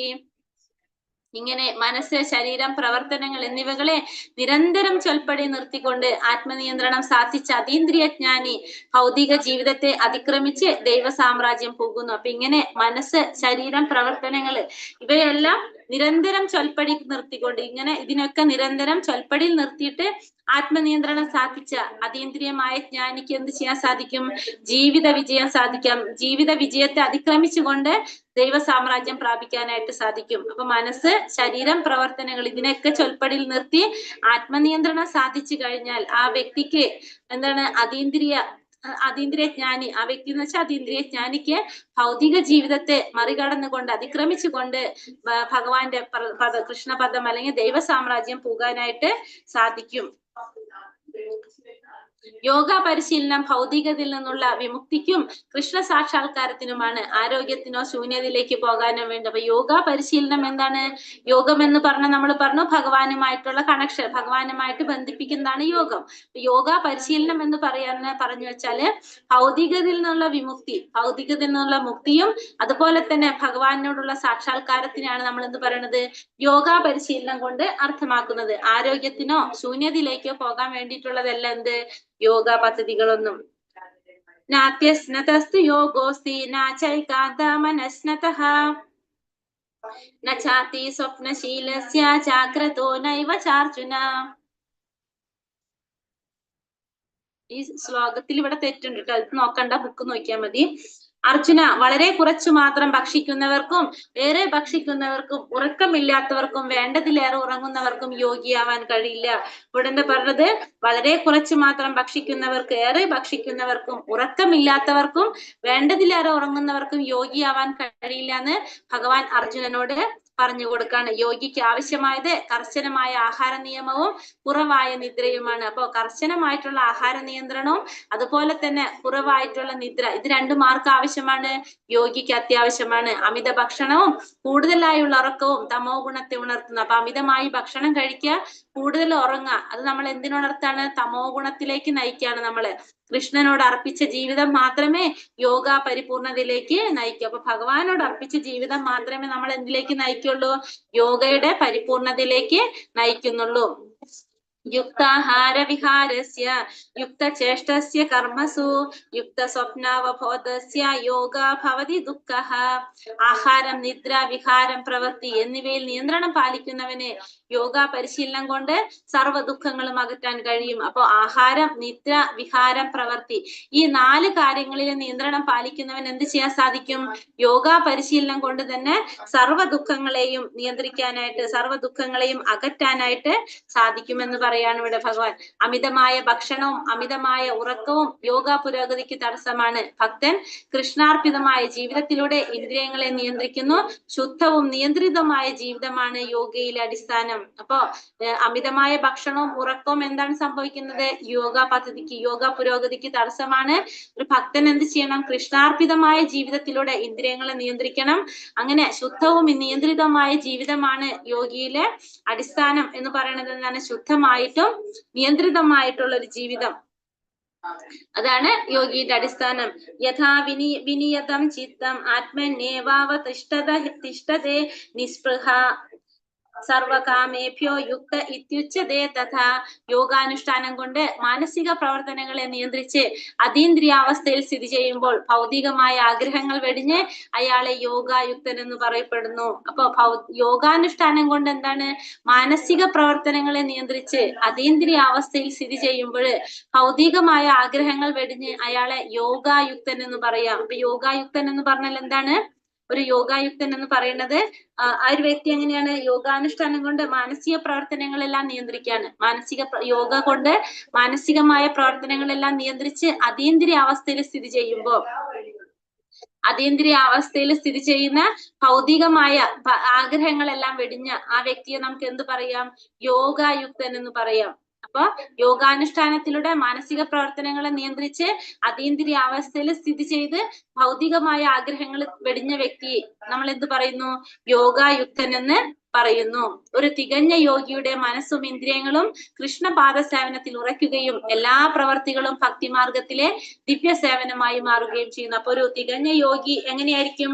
അയാളുടെ മനസ്സും ഇന്ദ്രിയങ്ങളും എല്ലാം എന്തിനാണ് ഉറയ്ക്കുന്നത്? ഭഗവാന്റെ സേവനത്തിന്, ഭഗവാന്റെ കൃഷ്ണ പാദ സേവനത്തിൽ ഉറയ്ക്കുന്നു. എല്ലാ പ്രവർത്തികളും ഭക്തി മാർഗത്തിലെ ദിവ്യ സേവനമായിട്ട് മാറുകയും ചെയ്യണം. അങ്ങനെയുള്ള വ്യക്തിയുടെ ഒരു തികഞ്ഞ യോഗിയുടെ മനസ്സും ഇന്ദ്രിയങ്ങളും കൃഷ്ണന്റെ പാദസേവനത്തിൽ ഉറയ്ക്കുന്നു.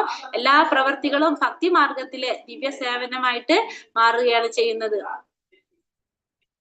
യഥാ ദീപോ നിവാതസ്തോ നെങ്കതേ സോപമാ സ്മൃത യോഗിനോ യഥ ചിത്തസ്യ യുഞ്ചതോ യോഗമാത്മനാം.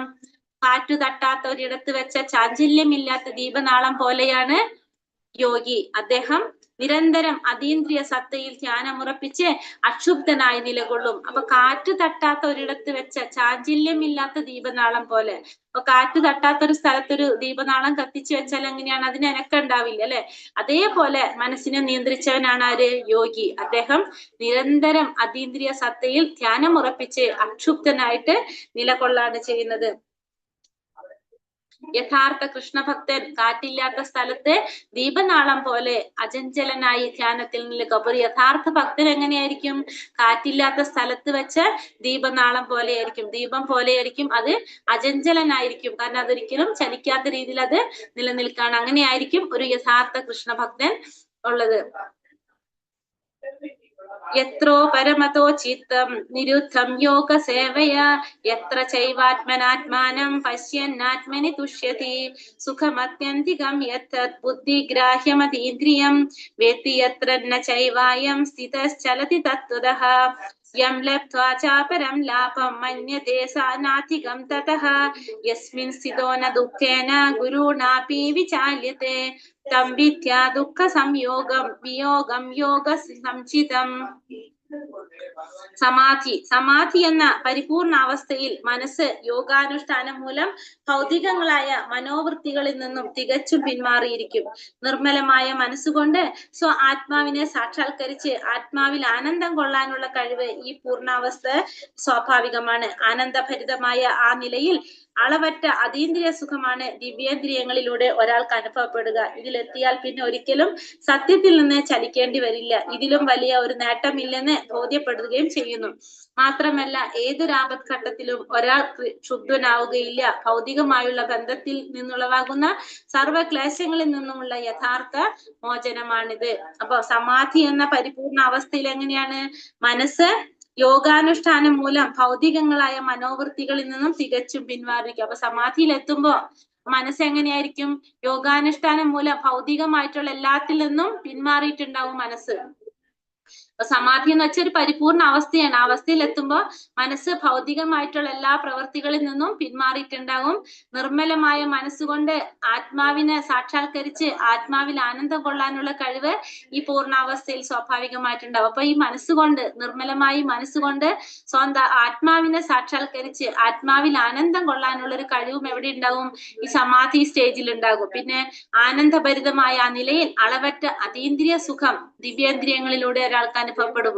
ഈ അവസ്ഥയിൽ നമുക്ക് എങ്ങനെയാണ് ആനന്ദഭരിതമായിരിക്കും നമ്മളുടെ ഒരു അവസ്ഥ. ആ അവസ്ഥയില് അതീന്ദ്രിയമായ സുഖങ്ങള് നമ്മളുടെ ഇന്ദ്രിയങ്ങൾ കൊണ്ട് നമുക്ക് അനുഭവപ്പെടാനായിട്ട് സാധിക്കും. ഇതിലെത്തിയാൽ പിന്നെ ഒരിക്കലും സത്യത്തിൽ നിന്ന് വ്യതിചലിക്കുന്നില്ല, ഇതിലും വലിയൊരു നേട്ടമില്ലെന്ന് ബോധ്യപ്പെടുകയും ചെയ്യുന്നു. മാത്രമല്ല ഏതൊരു ആപത്ഘട്ടത്തിലും ഒരാൾ ക്ഷുബ്ധനാകുന്നില്ല. ഭൗതികമായുള്ള ബന്ധത്തിൽ നിന്നുള്ളവാകുന്ന സർവ്വക്ലേശങ്ങളിൽ നിന്നും യഥാർത്ഥ മോചനവും എവിടെ കിട്ടാറ്? ഈ സമാധി എന്ന സ്റ്റേജിൽ എത്തിക്കഴിഞ്ഞാൽ നമുക്ക് അനുഭവിക്കാനായിട്ട് സാധിക്കുകയാണ് ചെയ്യുന്നത്. അപ്പൊ ഒരു സമാധിയിൽ എത്തിക്കഴിഞ്ഞാല് ഫസ്റ്റ് നമ്മൾ എന്താ പറഞ്ഞത്, മനസ്സ് എങ്ങനെയാണ് ഭൗതികമായ പ്രവർത്തികളിൽ നിന്നെല്ലാം പിന്മാറിയിട്ടുണ്ടാകും. മാത്രമല്ല മനസ്സുകൊണ്ട് ആത്മാവിനെ സാക്ഷാത്കരിച്ച് അതില് ആനന്ദം കൊള്ളാനായിട്ടുള്ള കഴിവ് അത് സ്വാഭാവികമായിട്ടും കിട്ടും. പിന്നെ അളവറ്റ അതീന്ദ്രിയ സുഖം അനുഭവിക്കാനായിട്ട് സാധിക്കും. ഒരിക്കലും സത്യത്തിൽ നിന്ന് വ്യതിചലിക്കുന്നുണ്ടാവില്ല. ഇതിനേക്കാളും വലിയൊരു നേട്ടം കിട്ടാനില്ല എന്ന് ബോധ്യപ്പെടും. ഏതൊരു ആപത്ഘട്ടത്തിലും പിന്നെ ആ വ്യക്തിക്ക് ക്ഷുബ്ധനാകുന്നില്ല. മാത്രമല്ല ഭൗതികമായുള്ള ബന്ധനത്തിൽ നിന്നും ഉണ്ടാകുന്ന സർവ്വക്ലേശങ്ങളിൽ നിന്നും ആ വ്യക്തിക്ക് മോചനം കിട്ടിയിട്ടുണ്ടാകും. കർശനമായി ഈ ഭക്തിയോഗത്തിൽ നിലകൊള്ളുന്ന ഒരാൾ ആകസ്മിക വ്യാധികൾക്കും ദുഃഖങ്ങൾക്കും ഇടയിൽ അചഞ്ചലനായി കർത്തവ്യങ്ങളിൽ ഒട്ടുമാത്രം വ്യതിചലിക്കാതെ യോഗത്തിന്റെ പരിപൂർണതയിലെത്തുന്നു. അപ്പൊ കർശനമായിട്ട് ഭക്തിയോഗത്തിൽ നിലകൊള്ളുന്ന ഒരു വ്യക്തി ആകസ്മികമായ വ്യാധികൾക്കും ദുഃഖങ്ങൾക്കും ഇടയിൽ അചഞ്ചലനായിട്ട് കർത്തവ്യങ്ങളിൽ നിന്ന് ഒട്ടുമാത്രം വ്യതിചലിക്കാതെ യോഗത്തിന്റെ പരിപൂർണതയില് എത്താണ് ചെയ്യുന്നത്. അപ്പൊ ഇവിടെ എന്താ പറഞ്ഞത്, കർശനമായിട്ട് ഭക്തിയോഗം സീരിയസ് ആയിട്ട് ചെയ്യുന്ന ഒരു വ്യക്തി എങ്ങനെയാണ് ആകസ്മിക വ്യാധികൾക്കും ദുഃഖങ്ങൾക്കും ഇടയില് അചഞ്ചലനാവാണ് ചെയ്യുന്നത്. ഒരിക്കലും ആ വ്യക്തിക്ക് എന്ത് വരുന്നില്ല, ചാഞ്ചല്യം വരുന്നില്ല, കർത്തവ്യങ്ങളിൽ നിന്ന് ഒരിക്കലും വ്യതിചലിക്കുന്നില്ല. അത് എന്താണ്, യോഗത്തിന്റെ പരിപൂർണതയിലാണ് ആ ഒരു അവസ്ഥയിലേക്ക് നമ്മൾ എത്തുന്നത്. ഹരേ കൃഷ്ണ കൃഷ്ണ കൃഷ്ണ ഹരേ ഹരേ, ഹരേ രാമ രാമ രാമ ഹരേ ഹരേ. വഞ്ചാകൽപതരൂപശ്ച കൃപാ സിന്ധോഭ്യവച പതിതാനാം പാവനേഭ്യോ വൈഷ്ണവേഭ്യോ നമോ നമ. അനന്ത കോടി വൈഷ്ണവൃന്ദി കി ജയ്, ശ്രീല പ്രഭുപാദ് കി ജയ്, ഗുരുദേവ് കി ജയ്, നിതായ് ഗൗരപ്രമാനന്ദേ ഹരി ഹരി ബോൽ. ഹരേ കൃഷ്ണ. എല്ലാവർക്കും നന്ദി. ക്വസ്റ്റ്യൻസ് നോക്കാം നമുക്ക് അല്ലെ. ആരാണ് സന്യാസി? സന്യാസി ആരാണ്? കർമ്മത്തിന്റെ ഫലത്തിൽ ആസക്തി ഇല്ലാതെ കാർമ്മിക ബാധ്യത എന്ന നിലയിൽ കർമ്മം ചെയ്യുന്ന ആളിനെ സന്യാസി എന്ന് പറയുന്നു. ഭഗവാനോടുള്ള സേവനത്തിൽ ഭാവനയോടെ കർമ്മം ചെയ്യുന്നു. കർമ്മ എന്ന് പറയുന്നത്, സന്യാസി എന്ന് പറയുമ്പോ കർമ്മത്തിന്റെ ഫലത്തിൽ ആസക്തി സാധ്യത എന്ന സന്യാസി. എന്താണ് യോഗം? ഇന്ദ്രിയ സുഖങ്ങളിലുള്ള തൃഷ്ണത ഉപേക്ഷിക്കുന്ന എന്നതാണ് പരമപുരുഷനുമായി ബന്ധം സ്ഥാപിക്കുന്നതാണ് യോഗം. പരമപുരുഷനുമായി ബന്ധിപ്പിക്കുന്നതിനെയാണ് യോഗം എന്ന് പറയുന്നത്. പരമപുരുഷനുമായി ബന്ധം സ്ഥാപിക്കുക എന്നതാണ് എന്താണ് യോഗം? പരമപുരുഷനുമായി ബന്ധം സ്ഥാപിക്കുന്നതിനായി യോഗം എന്ന് പറയുന്നത്. എങ്ങനെയൊക്കെ ഒരിക്കലും യോഗിയാവാൻ സാധിക്കില്ല. ഇന്ദ്രിയ ഉപേക്ഷിക്കാതെ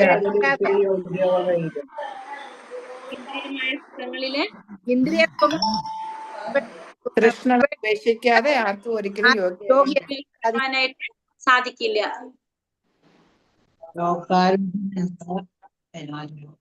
ഭൗതിക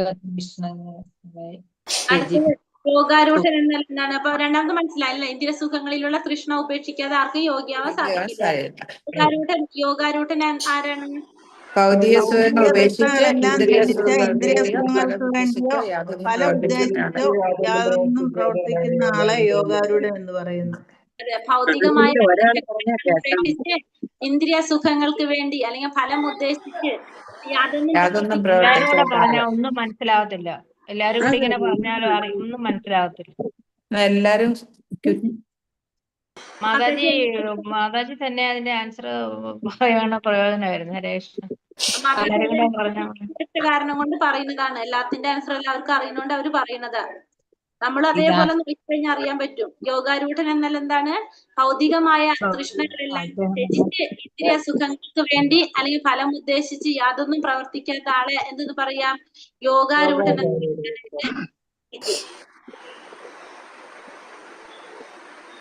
പിന്നെ എല്ലാവരും ക്ലാസ് എടുക്കുമ്പോ ആൻസർ നോട്ട് ചെയ്യണവരോട് പറഞ്ഞു കൊണ്ടത് അവര്. അത് എല്ലാം വ്യക്തമായിട്ട് എഴുതാൻ പറ്റൂല എപ്പോഴും, ചിലർക്കൊക്കെ അത് പറ്റാൻ അല്ല, ചോദ്യത്തിനകത്ത് ശ്ലോകം പറയുന്നുണ്ട് ഇതിവിടെ ആൻസർ ഉണ്ടെന്നുള്ളത്. ഇത് ശരിയാണ്. ആൻസർ എഴുതി വരുന്നത് യോഗാരൂഢൻ എന്നാൽ യോഗാരൂഢൻ വെച്ചിട്ടുണ്ടെങ്കിൽ ആര്? ഭൗതികമായ സുഖം കൃഷ്ണ ഉപേക്ഷിച്ച് ഭൗതികമായ ആഗ്രഹമെല്ലാം ത്യജിച്ച് അല്ല, യോഗാരൂഢൻ കഴിഞ്ഞു അല്ലേ? സോറി, അത് അടുത്തത് പറഞ്ഞു. അത് ഒന്നുകൂടെ പറയാൻ ബന്ധരായ ആത്മാവിന്റെ ഉറ്റമിത്രവും ശത്രുവും. യോഗാരൂഢൻ മനസ്സാണ്. യോഗാരൂഢൻ ബന്ധനായ ആത്മാവിന്റെ ഉറ്റമിത്രവും ശത്രു എന്താണ്? മനസ്സ് മനസ്സ്. മനസ്സ്. ഭക്തനായ ആത്മാവിന്റെ ഉറ്റമിത്രവും ശത്രുവും മനസ്സ്. മനസ്സിനെ കീഴടക്കിയവന്റെ മനോഭാവം ഏത് രീതിയിലായിരിക്കും? തണുപ്പും ചൂടും സുഖവും തണുപ്പും ചൂടും സുഖവും ദുഃഖവും മാനവും അപമാനവും എല്ലാം ഒരുപോലെ കാണുന്നു. അതെ, മനസ്സിനെ കീഴടക്കി കഴിഞ്ഞാല് എന്താണ്? ശാന്തി നേടും. അപ്പൊ പരമാത്മാവിനെ പ്രാപിക്കാൻ കഴിയും. അങ്ങനെയുള്ള ഒരു വ്യക്തിക്ക് തണുപ്പും ചൂടും സുഖവും ദുഃഖവും മാനവും അപമാനവും എല്ലാം ഒരുപോലെ തന്നെ തോന്നും അല്ലെ? ഒരുപോലെ തന്നെ മനസ്സിൽ തോന്നും. പരിപൂർണത എന്നാൽ എന്താണ് അർത്ഥാക്കുന്നത്? ശരീരം, മനസ്സ്, ആത്മാവിനെ പരമപുരുഷനുമായ ഭൗതിക വിഷയങ്ങളിൽ നിന്ന് ഒഴിഞ്ഞു നിന്ന് കൃഷ്ണനിൽ ചിന്തയും ഏകാഗ്രതയും പുലർത്തുന്നതാണ് പരിപൂർണത. അതെ, ഭൗതികമായിട്ടുള്ള വിഷയങ്ങളിൽ നിന്നും എല്ലാം ഒഴിഞ്ഞ് ഭഗവാനിൽ ചിന്തയും വരുത്തുന്ന അവിടെ എന്ന് പറയുന്നത്. പരിപൂർണത എന്നാൽ എന്താണെന്നുള്ള ഒന്ന് പറഞ്ഞാട്ടെ, എല്ലാരും കൂടെ പറയുമ്പോ മനസ്സിലാകുന്നില്ല. എന്നിട്ട് മാനവജി 6ാമത്തെ ക്വസ്റ്റ്യൻ, പരിപൂർണത എന്നാൽ എന്താണ് അർത്ഥമാക്കുന്നത്? 10ാമത്തെ ശ്ലോകം എടുത്തേ മാതാജി. അതില് 10ാമത്തെ ശ്ലോകം എടുക്ക്. 10ാമത്തെ ശ്ലോകത്തിൽ ഒരു ആൻസർ കൊടുത്തിട്ടുണ്ട്. അതായത് ഭഗവാനിൽ നിന്ന് ഒഴിഞ്ഞു നിന്ന് ഭൗതിക വിഷയങ്ങളിൽ നിന്ന് ഒഴിഞ്ഞ് ജാഗ്രതയും പുലർത്തേണ്ടതാണ് ഭൗതിക വിഷയങ്ങളിൽ നിന്നൊഴിഞ്ഞ് കരണ്ട് പോയി മാതാജി. ഭൗതിക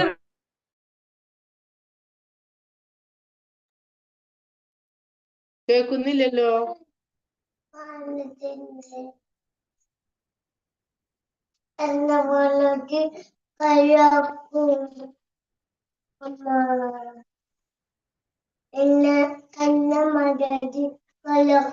കേൾക്കുന്നില്ല ഒന്നും മാതാജി, ഒന്നും കേൾക്കുന്നില്ലല്ലോ. ഭൗതിക വിഷയങ്ങളിൽ നിന്നൊഴിഞ്ഞ് മനസ്സും ശരീരവും പൂർണ്ണമായി ഭഗവാന് സമർപ്പിക്കുമ്പോൾ ആ ആള് പരിപൂർണത നേടും.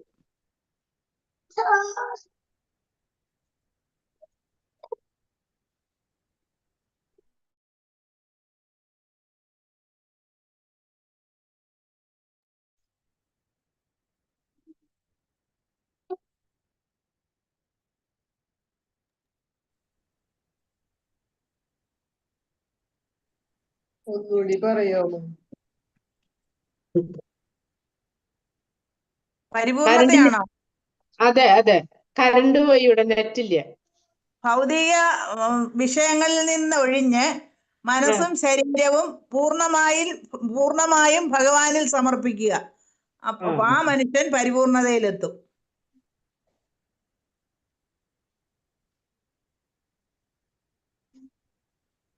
മാതാജി ഒന്നുകൂടി പറയോ? നോട്ട് ചെയ്യാൻ വിട്ടുപോയി. ഭൗതിക വിഷയങ്ങളിൽ നിന്നൊഴിഞ്ഞ് മനസ്സും ശരീരവും പൂർണ്ണമായും ഭഗവാനിൽ സമർപ്പിക്കുക. അതിൽ കംപ്ലീറ്റ് ഒരു അതീന്ദ്രിയ ജ്ഞാനി എപ്പോഴും തന്റെ ശരീരം, മനസ്സ്, ആത്മാവ് എന്നിവയെ പരമപുരുഷനുമായുള്ള ബന്ധത്തിൽ ഏർപ്പെടുത്തണം. അങ്ങനെയല്ലേ വരുന്നേ? അല്ല, മാതാജി പറഞ്ഞ ഇങ്ങനെ എഴുതാനായിരുന്നു. ഇതില് കറക്റ്റ് കറക്റ്റ് വരുന്നുണ്ടല്ലോ. ഭൗതിക വിഷയങ്ങളിൽ നിന്നൊഴിഞ്ഞ് ഭഗവാനിൽ മാത്രം ഏകാഗ്രമായിരിക്കുന്നതിനെയാണ് പരിപൂർണത എന്ന് പറയുന്നത്. കറക്റ്റ് വരുന്നുണ്ട്. അതീന്ദ്രിയജ്ഞാനി എപ്പോഴും ഭഗവാനുമായി ബന്ധത്തിൽ ഏർപ്പെടണം.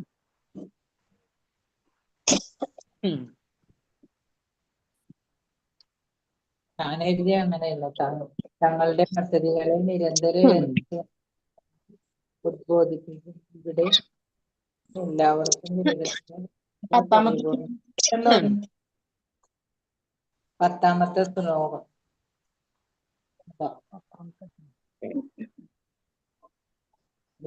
വേഗത്തിലോ പറയോ? പരിപൂർണതയിലെത്താം എന്ന് എഴുതിയിട്ടുണ്ട് 10ാമത്തെ ശ്ലോകം. 10ാമത്തെ ശ്ലോകത്തിൽ എഴുതിയിട്ടുണ്ട്, ഭൗതിക വിഷയങ്ങളിൽ നിന്നൊഴിഞ്ഞ് ഭഗവാനിൽ മാത്രം ഏകാഗ്രമായിരിക്കുന്നതിനെയാണ് പരിപൂർണത എന്ന് പറയുന്നത്. അതിനകത്ത് പറയുന്നുണ്ട് അങ്ങനെ എല്ലാവർക്കും വേഗത്തിലോ പതുക്കെയോ പരിപൂർണതയിലും. ഇത് നമുക്ക് ക്ലാസ് എടുക്കുമ്പോ തന്നെ മാതാജി പറഞ്ഞതാണല്ലോ ഇതേപോലെ.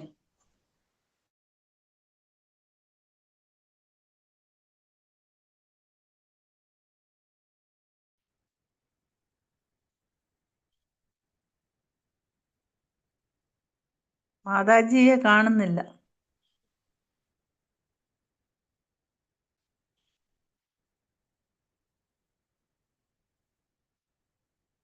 ഞാൻ മ്യൂട്ട് ആണല്ലേ, സോറി. അതുകൊണ്ട് ഞാൻ പറയണൊന്നും കേൾക്കണ്ടായിരുന്നില്ല അല്ലേ?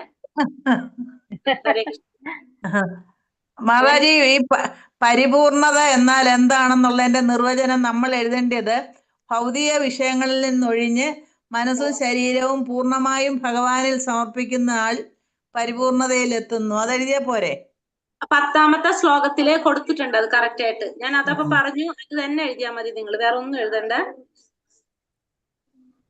ഞങ്ങൾ എടുത്തപ്പോ പറഞ്ഞു പോകണ്ടായിരുന്നത് ക്ലാസ്സില്. പരിപൂർണത എന്ന് വെച്ചാൽ എന്താണെന്നുള്ളത്. മാതാജി സ്ലൈഡ് ഇട്ട് തന്നപ്പോഴേ, മാതാജി സ്ലൈഡ് ഇട്ട് തന്നപ്പം കൃഷ്ണൻ ബ്രഹ്മാവ്, പരമാത്മാവ്, ഭഗവാൻ എന്ന ഭാവങ്ങളിൽ പ്രത്യക്ഷനാകുന്നു. കൃഷ്ണാവബോധം അതീന്ദ്രിയ പ്രേമത്തോടെ ഭഗവാനെ നിരന്തരം സേവിക്കലാണ്. ഭൗതിക വിഷയങ്ങളിൽ നിന്ന് ഒഴിഞ്ഞു നിന്ന് കൃഷ്ണനിൽ ചിന്തയും ഏകാഗ്രതയും പുലർത്തുന്നതാണ് പരിപൂർണത. അങ്ങനെ സ്ലൈഡിൽ വന്നത്. അപ്പൊ ഇതിലുള്ള തന്നെയല്ല സെന്റൻസ് കൊടുക്കണ്ടാവുക, ബുക്കിലുള്ള തന്നെയല്ല സെന്റൻസ് അതിൽ വരുന്നത്, സ്ലൈഡിൽ വരുന്നത്. അപ്പൊ പരിപൂർണത എന്ന് പറയുമ്പോ നമുക്ക് ഈ പറഞ്ഞ പോലെ തന്നെ അത്ര സ്ലൈഡിൽ വന്ന പോലെ അത്ര കറക്റ്റ് ആയിട്ട് കിടക്കുന്നില്ല മാതാജി. പലയിടത്തുനിന്ന് കോട്ട് ചെയ്ത സ്ലൈഡിൽ വന്നേക്കുന്നത്. കറക്റ്റ് ആയിട്ട് ഒരു സെന്റൻസ് ആക്കി തന്നത് അല്ലേ? ഞാനിതിപ്പോ മാതാജി സ്ലൈഡ് ഇട്ടപ്പോ സ്ക്രീൻഷോട്ട് എടുത്തത് കൊണ്ടാണ് അങ്ങനെ എഴുതാനൊത്തത്.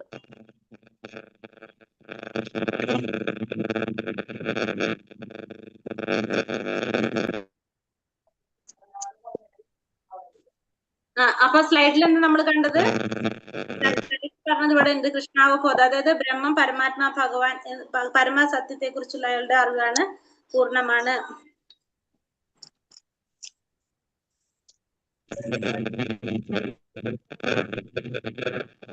അതെ, കൃഷ്ണനില് മനസ്സുറപ്പിക്കുക. കൃഷ്ണൻ എല്ലായ്പ്പോഴും ചിന്തിച്ച് നമ്മൾ ആരുടെ ഒരു ഡിസ്റ്റർബ് വരുന്നുണ്ടല്ലോ, അത് മാറ്റാൻ പറ്റുന്നില്ല മാതാജി.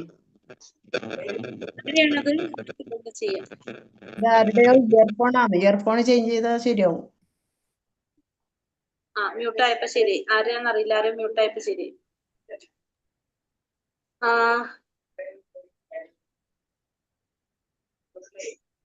പരിപൂർണത എന്ന് വെച്ചിട്ടുണ്ടെങ്കിൽ ശരിക്കും നമ്മൾ എന്താ പറയാ, ഭൗതികതയിൽ നിന്ന് നമ്മൾ ആത്മീയതയിലേക്ക് കടക്കുന്നതാണ് പരിപൂർണത. അത്രേ നമ്മൾ ലെവൽ 1 മനസ്സിലാക്കിയിട്ടുണ്ടായിരുന്നു. ഇവിടെ നമുക്ക് പറയുന്നത് എന്താണ്? ആത്മീയതയിലേക്ക് കടക്കാന്ന് വെച്ചാൽ നമ്മൾ ആരെ കുറിച്ച് ചിന്തിക്കണം? എപ്പോഴും നമ്മൾ ഭഗവാനിലായിരിക്കണം.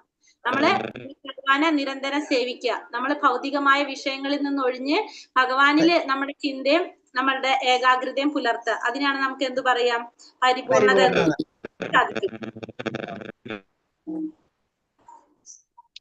മാതാജി, ഇവിടെ ബ്രഹ്മം, പരമാത്മാവ്, ഭഗവാൻ എന്ന് പറഞ്ഞില്ലേ? ബ്രഹ്മം പ്രകാശം, പരമാത്മാവ് മറ്റേ ശംഖ്, ചക്ര, അങ്ങനെയുള്ള. ഭഗവാൻ എന്ന് പറയുമ്പോ നമ്മൾ പറയുന്നത് എങ്ങനെയായിരുന്നു? ഭഗവാൻ എന്ന് പറഞ്ഞാല് ആരാണ്? സച്ചിദാനന്ദ സ്വരൂപനായിട്ടുള്ള ഭഗവാൻ. സച്ചിദാനന്ദ സ്വരൂപം എന്ന് പറയണല്ലേ? മറ്റേത് ശംഖ്, ചക്രം, ഗദാരൂപത്തോടു കൂടിയുള്ള ഇത് ചതുർഭുജരൂപം ഭഗവാന്റെ.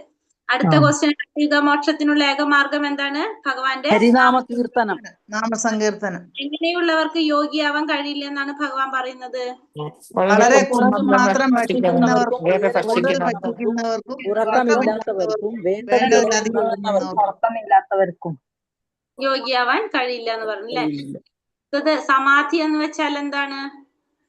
8ാമത്തെ ഒന്ന് പറഞ്ഞേ മാതാജി. ബുക്കിലുണ്ട് മാതാജി. 16ാമത്തെ ശ്ലോകം നോക്കി നോക്കിയേ. 16ാമത്തെ കറക്റ്റ് ആയിട്ട് കൊടുത്തിട്ടുണ്ടത്. സമാധി എന്ന് വെച്ചാൽ എന്താണ്? യോഗി അതീന്ദ്രിയമായ മനസ്സുകൊണ്ടും ബുദ്ധി കൊണ്ടും പരമാത്മാവിനെ സാക്ഷാത്കരിച്ചു എന്നർത്ഥം. ഭഗവാനെ മനസ്സ് ഏകാഗ്രമാക്കുന്നതാണ് സമാധി. മനസ്സിൽ, അതായത് സമാധിയിൽ എത്തിക്കഴിഞ്ഞാൽ നമുക്ക് എങ്ങനെയാണ് നമ്മള് ഫുള്ള് ഭഗവാനെ മാത്രമേ ദർശിക്കാനായിട്ട് നമുക്ക് സാധിക്കുള്ളൂ ആ സമാധി അവസ്ഥയിൽ എത്തിക്കഴിഞ്ഞാല്. അപ്പൊ അതിന് സമാധി എന്ന് വെച്ചാൽ നമുക്ക് പോയിന്റ് ആയിട്ട് എഴുതണമെങ്കിൽ എഴുതാൻ പരിപൂർണ അവസ്ഥയില് എല്ലാം ഭൗതികമായിട്ടുള്ള എല്ലാം മാറ്റി നമ്മൾ അതിൽ നിന്നൊക്കെ തികച്ചും മാറിയിട്ടുണ്ടാവും. നമ്മള് ഫുൾ എങ്ങനെയായിരിക്കും ആ പരമാനന്ദം കൊള്ളുന്ന ഒരു അവസ്ഥയിലായിരിക്കും നമ്മള്. അപ്പൊ നമുക്ക് അതീന്ദ്രിയമായിട്ടുള്ള ഒരു ആനന്ദം അവിടെ അനുഭവിക്കാനായിട്ട് സാധിക്കും. പിന്നെ നമ്മൾ ആ ഒരു അവസ്ഥയിൽ എത്തിക്കഴിഞ്ഞാൽ സത്യത്തിൽ നിന്നൊട്ടും മാറുന്നില്ല, പിന്നെ ഇതിനേക്കാളും വലിയൊരു നേട്ടമില്ല എന്നുള്ളത് നമുക്ക് ബോധ്യപ്പെടും. അങ്ങനെയുള്ള ഒരു അവസ്ഥയാണ് എന്ത് സമാധി എന്ന് പറയുന്നത്. ജയിമ്പങ്ങനെ തോന്നാണ്.